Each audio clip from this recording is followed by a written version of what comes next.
Bene data bakundwa b'umwami Yesu Kristo, mwese abakurikira izi nyigisho tubahaye ikaze mu biganiro bya Saveur Divine.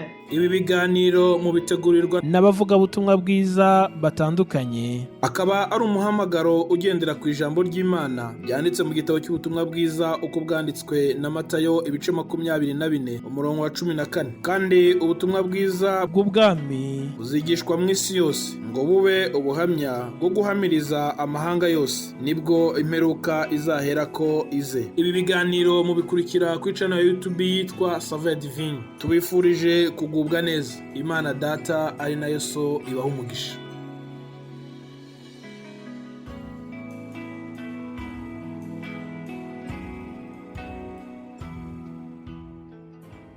Shalom shalom, bwoko bw'Imana, Yesu ashimwe cyane. Ndabaramukije mu izina rya Yesu Kristo, umwami n'umukiza wacu. Amahoro ya Kristo naganje mu mitima yanyu. Turacyari mu munsi mukuru wa Pentekote. Uyu munsi ni kuwa mbere wa Pentekote. Reka rero mwese aho muherereye mbabwire ngo Pentekote nziza. Nubwo twayizihije umunsi w'ejo, ariko turacyari mu munezero w'uko twahawe iryo sezerano ry'umwuka wera. Imana ishimwe cyane. Ndashimira Yesu yuko ibyo yadusezeranije yabisohoje. Igihe Yesu yari ari kumwe n'abigishwa be, hari byinshi yagendaga babwira bizaba, ari nk'amasezerano cyangwa se ubuhanuzi. Yarababwiye yuko umwana w'umuntu azafatwa, akicwa, agahambwa, ariko akanazuka. Niko byagenze. Yarapfuye, arahambwa, arazuka. Haleluya! Ibyo byarasohoye. Nanone Yesu ari kumwe n'abigishwa be, yarababwiye ngo atazagumana nabo. Arababwira yuko azasubira kwa Data mu ijuru. Ababwira yuko azaba agiye ngo kudutegurira aho tuzabana iteka. Arababwira ati kwa Data mu ijuru hari amazu menshi. Haleluya! Ndashimira Yesu yuko hari amazu yaduteguriye tuzabamo mu ijuru, amazu aruta aya ngaya yose mubona mu isi. Niba hari quartier nziza waba uzi muri iyi si, ndagira ngo nkubwire ko mu ijuru hari amazu aruta izo waba warabonye ukazishima zose. Aho ngaho niho Yesu yaduteguriye, ngo niho tuzabana iteka. Ubwo rero yasize avuze yuko agiye kudutegurira ahacu, kandi iryo sezerano azarisohoza. Mbere yuko ava mu isi, nanone yari yabwiye abigishwa be yuko azaboherereza umwuka wera. Arababwira ngo mugume i Yerusalemu, hanyuma arababwira yuko ngo umwuka wera nabamanukira bazahabwa imbaraga zo kujya kumuhamya, imbaraga zo kujya kwamamaza ubutumwa bwiza. Ibyo byarasohoye. Isezerano ry'umwuka wera ryarasohoye. Umunsi w'ejo wa Pentekote rero twizihije ukuntu iryo sezerano ryaje, ukuntu umwuka wera yamanukiye intumwa, maze amaze kubageraho ntabwo babaye bakiri abantu nk'uba mbere. Hari izindi mbaraga bahawe nk'uko byari byasezeranijwe. Bahabwa izindi mbaraga, bagendaga bafite ipfunwe. Petero wari waramwihakanye yongeye ahabwa izindi mbaraga, nuko ahagarara imbere y'abatambyi bakuru, babandi bari baragambaniye Yesu, baramwicishije. Arababwira ngo igihe yari amaze guhagurutsa ikirema cyari kiri ku rusengero, ababonye batangaye cyane, arababwira ngo wa wundi mwafashe mukamubamba mukamwica niwe uduhaye imbaraga zo guhagurutsa kino kirema. Haleluya! Petero arahamya, Petero ahabwa izindi mbaraga. Nuko rero kuba Yesu yarasezeranije abigishwa be ko umwuka wera azaza, umwuka wera bakawubona nk'uko yari yabivuze, ibi byose yagiye ababwira bigasohora. Ni ikimenyetso cy'uko hari irindi isezerano rikomeye risigaye, haleluya.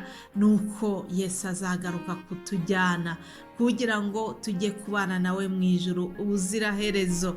Ndakwifuriza wowe unyumva kugira ngo ukore uko ushoboye kugira ngo utazarata, ntihazagira ikintu cyakubuza kuzajyana na Yesu, ntihazagira icyatubuza kuzajyana nawe aramutse agarutse gutwara itorero, gutwara abamwiringiye, abamwizeye bose, aba bandi bameshe ibishura byabo. haleluya.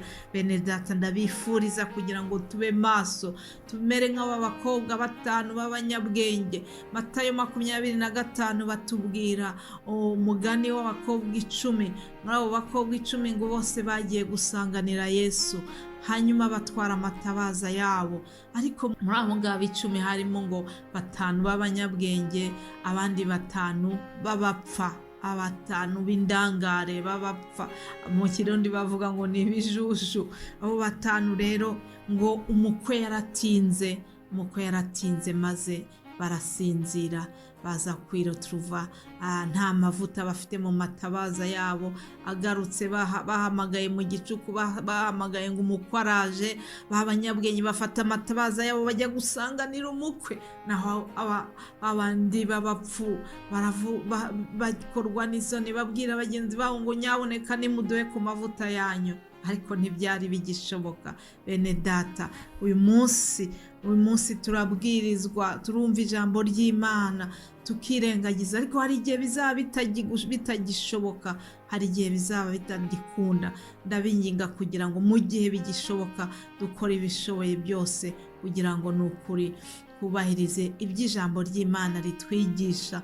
Nuko rero natangiye mvuga ku by'umwuka wera.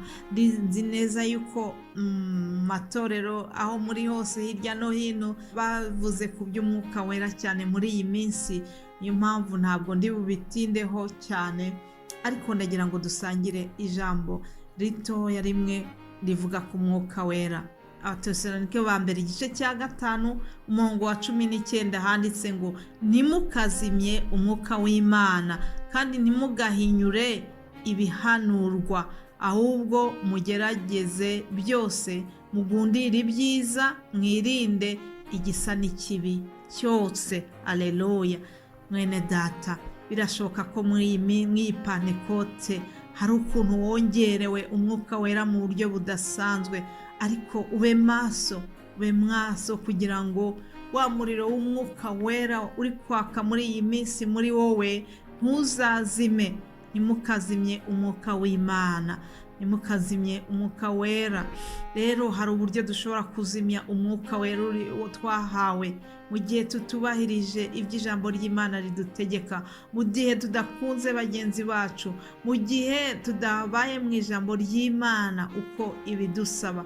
Ibyo byose ni ibintu byatuma umwuka wera azima muri twe. Ndakwifuriza kugira ngo uhore ucane ushakisha uburyo igicaniro kiri muri wowe kitazima, uhore wenyegeza wa muriro w'umwuka wera uri muri wowe. Haleluya. Wenyegeza umwuka wera no gukora iby'Imana ishaka, ni ukwitwararika buri munsi kugira ngo tutababaza umwuka wera twahawe. Mana idufashe kugira ngo tubyitwaremo neza. Hari irindi jambo nifuza ko twarangirizaho ku byerekeranye n'umwuka wera. Ni ijambo tubona mu Befeso igice cya 4, Abefeso igice cya 4 umurongo wa 30. Pawulo arababwira ati kandi ntimuteze agahinda umwuka wera w'Imana wabashyiriweho kuba ikimenyetso kugeza ku munsi wo gucungurwa. Haleluya.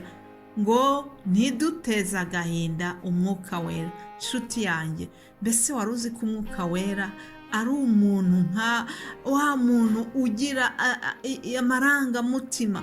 Umwuka wera ajya anezerwa iyo twitwaye neza. Umwuka wera ajya adusabira. Wari uzi ko umwuka wera ngo atwunira iminiho myinshi adusabira ku Mana, ariko ikindi twize hano muri iri jambo ni uko umwuka wera ashobora kugira agahinda.